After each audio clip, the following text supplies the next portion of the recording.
Pour cette dernière vidéo sur les probabilités, nous allons étudier les expériences avec plusieurs épreuves. Comment représenter une expérience aléatoire à plusieurs épreuves? Eh bien, on va tout simplement utiliser ce qu'on a déjà fait, c'est utiliser un arbre avec différents niveaux de branches. Regardons par exemple une urne avec à l'intérieur 3 boules rouges et 5 boules vertes, toutes indiscernables au toucher. L'expérience va se dérouler en deux parties qu'on va appeler deux épreuves. Dans un premier temps, on va tirer une première boule, puis sans la remettre, nous allons en tirer une deuxième. Au premier tirage, il y a deux possibilités. Soit on tire une boule rouge avec la probabilité de 3/8, puisqu'il y a 3 boules rouges sur les 8 au total. Soit on va tirer une boule verte avec la probabilité de 5/8. Comme on ne remet pas cette boule à l'intérieur, il va nous en rester 7. Si dans un premier temps on a tiré une boule rouge, à l'intérieur il reste 2 boules rouges et 5 boules vertes. On a donc à nouveau deux possibilités, soit de tirer rouge, soit de tirer vert.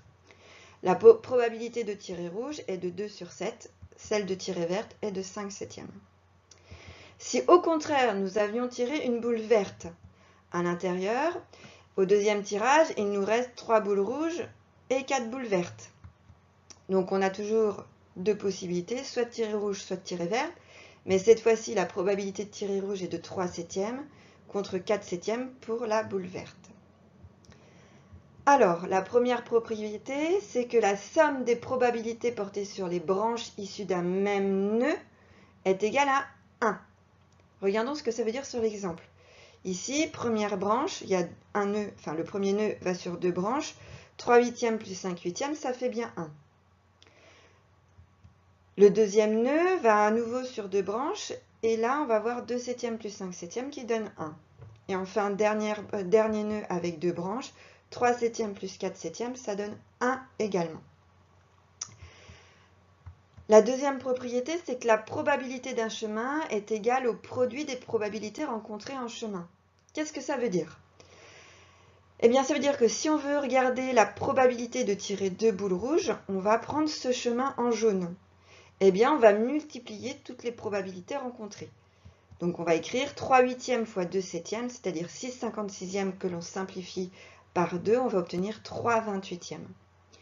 Si je veux regarder la probabilité d'obtenir une boule rouge en premier et une boule verte en deuxième, je vais écrire 3/8 fois 5/7 qui va me donner 15/56. Si au contraire je veux connaître la probabilité de tirer une boule verte en premier puis une boule rouge, eh bien je vais faire 5/8 fois 3/7, j'obtiens 15/56. Et si je veux maintenant obtenir deux boules vertes, eh bien je vais multiplier 5/8 par 4/7, ce qui va me donner 20/56. Et en simplifiant par 4, je vais obtenir 5/14. Voilà.